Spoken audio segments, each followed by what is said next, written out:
So I spoke to Paul today from Who's Mailing What.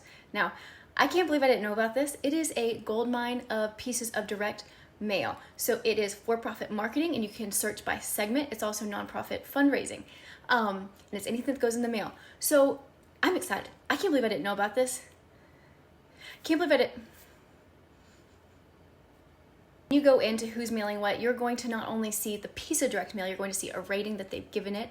You're going to see what is the parent, and that typically is the first piece of direct mail used for any particular campaign, whether that campaign runs, year after year, whatever. You also have control, and that would be a piece of direct mail that's doing very well, that's been received for at least 3 months or more. You have the grand control, and it is what it sounds. It basically is a piece of direct mail that has been mailed year after year, so at least 3 years, and it's done very well, and they continue to repeat that particular piece of mail. Because here's the deal, if you're seeing the same piece of direct mail get mailed year after year after year, something's working. Now, the one hard thing when you're looking at a piece of direct mail is this: you don't know who the list is, who is getting mailed to. That's 40% of the success. So even though these pieces of direct mail likely have very strong creatives, that'd be formatting, outer envelopes, all that, and they probably also have a strong offer, it could be that some of these pieces of mail are doing well based on the list that they're sending to. So let's go through a piece of direct mail fundraising. I found it, and Who's Mailing What. We're just gonna go through the letter and outer envelope today. Next week we'll do the lift note and the reply device. First things first, you're going to see it is a window envelope. Now, window envelopes tend to pull smaller gift amounts. They don't perform as well as the closed face. However, when you're doing acquisition, that's okay. That tends to be where you would want to cut costs. You don't want to cut costs when you are working with your donors and looking to renew. So window is not as good as a closed face. We're also looking at white number 10.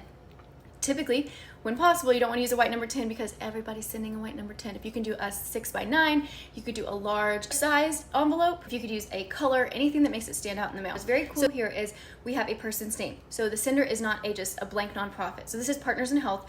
And while that is listed, we have a person's name and their position right there. It also feels like, oh, I'm important because it is coming from the executive. Now, what's very interesting is there was no address listed. Instead, they put RE, urgent relief. When you put urgent on any piece of direct mail, typically, you're going to get a higher response rate. However, my humble opinion has not been tested at scale. I see it all the time. So part of me, we already know when you do the same thing over and over and over again, you tend to get lower response rates over time. My thought would be, hey, if it's working for you, keep doing it. If you're getting lower response rates over time, let's try to tweak, instead of driving with urgency, now let's look up something else. We have a first class stamp. Now it's worth knowing, there's a hierarchy here. John Lepp, I default to him on this one. Typically indica is at the bottom.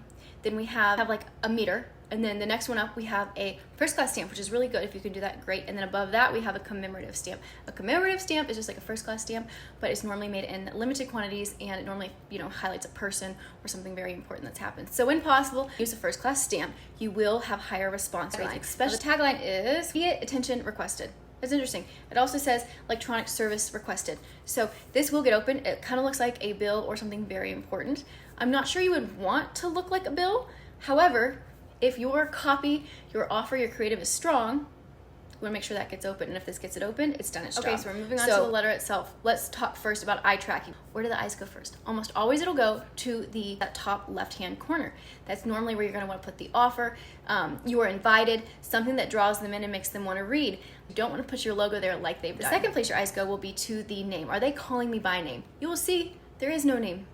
If they have the address for this person, they have the name. It should have been merged in. Number 3, there's a headline. It will go to the big headline. You want that headline to be larger than the body copy, high contrast, easy to read font.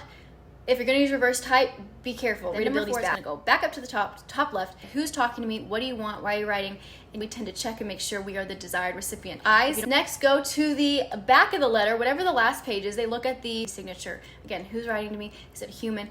Even better if you can use someone's face, make it real human. They also read the PS at the same time. 80% of people read the PS before they read the letter, up to 90%. You want to make sure that PS summarizes the entire thing. Your offer needs to be in that PS, in addition to within the first 3 paragraphs of the letter. Don't hem and haw, it's like an old person phrase, don't hem and haw for ages and wait till you get to the bottom of the first page to present the offer. Don't talk about the problem that long. You want to get into the offer immediately, and then you can build it out later. Now, it's also worth noting, when you and me are editing, writing, we write at around 1 mile per hour.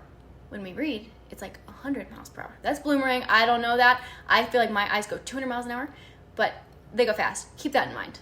Now, here's what's rather unfortunate. We don't only not have a name, we don't have a signer, a sender. This is a faceless writer. I'm surprised it has done this well year after year. Imagine how strong it would be should they make these tweaks, okay? That's worth noting. Something else. Do you see the last 4 paragraphs of this letter? First of all, it's kind of nice that they're not super long. Good job, like 1 or 2 lines long in terms of paragraph length. But they're all bolded. Don't bold if you're gonna bold 4 paragraphs. You basically lose the benefit of bolding. You wanna make sure your offer is re-summarized, not only in the PS, but towards the end of that letter because your eyes will go there. Now, let me get into white space on this letter. I'm not trying to be critical. I just don't know why certain pieces of mail do so fantastic. And again, I gotta think the list is probably very good and the outer envelope, so it actually gets open. To the formatting we go. Let's look first. Is there enough white space? It's decent. It kind of looks like a wall of text, and let me tell you why. The font is too small.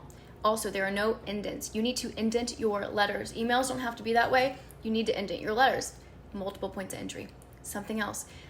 The paragraph links are not varied enough. You want to have, paragraphs that are 2 lines long, and 4 lines, and then 1 line, and then 3 lines, and then 2. You need to chop it up. You'll see almost all of these are 3 or 4 lines long. You don't want to do that. It just creates this visual perception that it's going to be hard to read. Again, it's like the wall of text. You want it to look like an airy, fluffy, multiple points of entry, okay?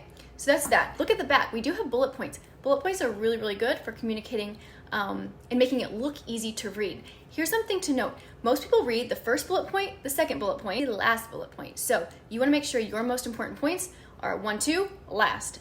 Hide the other stuff in the middle, but make sure that you take advantage first 2 and the last bullet points. I would recommend, again, I know I talked about font, it's small. You want to do at least 12 point. Think about your donor. You need to make sure they can read it. You are writing for that audience. Now, if you know they kind of have a faux reply device. We know faux reply devices work quite well. It's like a mental hook. So a faux reply device will look just like the reply device in the pack, but you don't tear it off. It just looks just like the actual reply device. Let's go back to the golden rule of direct mail marketing, fundraising, whatever. 40, 40, 20. So 40% is the list, 40% is the offer, 20% is the creative. When I say creative, it ain't arts and crafts. It's going to be formatting. How do you highlight the offer, the list? We don't know what their list is. What I can tell you is when a piece of direct mail does well, you gotta look at the list. Most likely they have so many donors and so much history, they can do a lot of modeling. When you can take your existing donors and get a list that looks just like them and mail to them, you're going to do far better. There are inherent biases, but it's better than renting a random list with a couple different selects. Second thing, let's talk about the offer. Where's the offer? This is difficult. I honestly, how does it do this well? Because I don't see the offer. You should see the offer within the first 3 paragraphs, as I stated. It should be very clear what the problem, the solution, the price point, and the deadline is. That needs to all be, in 1 or 2 sentences, easy to read, should read at a 6th grade level within the first 3 paragraphs. I don't see it here. What I do see is, we need your urgent help. That is good. I wouldn't say we. That pronoun we is the death of your writing. It needs to be in the first person. It needs to be talking to me, you. Urgent help, we already know that urgent help is needed. It was on the front of the outer envelope. The current situation is extremely tense and far-reaching, and the political and economic situation continues to spiral. Yet we aren't going anywhere. I'm reading the bolded. That particular sentence, this current situation, what situation? If the donor is skimming, which 80% do, don't use pronouns, and don't reference things that aren't very clear immediately. So let's actually, I tested this sentence for you. That sentence read at a college graduate level.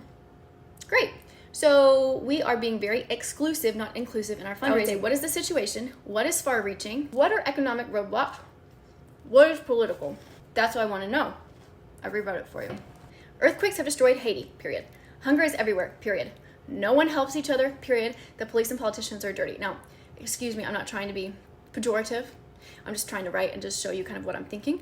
And that grades at a 6.2. That's appropriate. Now, obviously you could wordsmith it a little bit, but I'm just saying it needs to be that simple, okay? I know you hate it. Now, we already talked about the creative.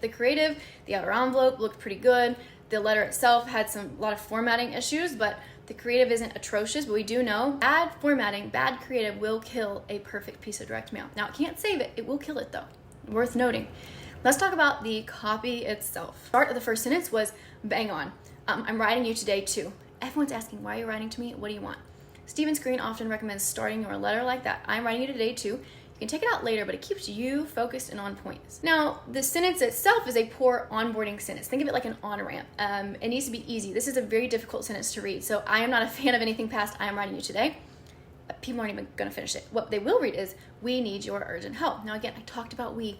Don't use we. Is we you and me? Is we me and them. Don't use we. You're going to want to say my team and I'm talking the first person I, and use a lot of you. There needs to be, 80-20 rule, whatever. There needs to be 80% you and only 20% me or I. Avoid we. Strange is there's lots of different offers in this. What's the offer? Are we helping tense, far-reaching political and economic situations?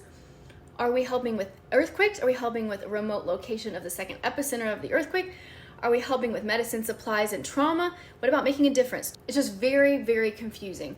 And it gets worse when you go to the bottom of the last page. You'll see 4 paragraphs all bolded. Don't bold if you're gonna bold everything. It basically does nothing. We'll do for you and next week. You will see handwriting. Provide a phone number so we can share updates about your impact. This is great. When you ask for a phone number, contact information, you're gonna get better, higher conversions if you tell them why you need it. So that is good. It just is odd that's on the last page. Next week, we'll look at the lift note and the reply device. Those take a little bit more time and it'll be interesting to go through them with you. So my name is Danielle Wallace. I'm the owner of Grow Better. I help small to mid-sized nonprofits optimize their fundraising results. If you are running a campaign, or let's say you're in the summer slump, you're gonna get there pretty soon. This is a great time to work on your year-end fundraising campaign. Now is the time. You wanna make sure you have a good annual plan, or at least for the rest of the year, because we've got a election season. So if you were looking ahead and you're like, yes, we need some help with these campaigns, we have X amount to raise, book a call with me. I'd love to chat with you, see if we're a good fit for working together. Also, if you've got projects in mind, let's say you need me to review a direct mail pack, stuff like that, I can create a quote for you. We can do projects. So, and if you're someone who's like, I got it, I know what I'm doing, but I do want a second set of eyes, I want some training, book a call with me. I'll provide training that's custom to you. Courses are fantastic, but a lot of times you need someone to look at your piece or pieces. So you can book a call with me, link in bio, and I will see you next week.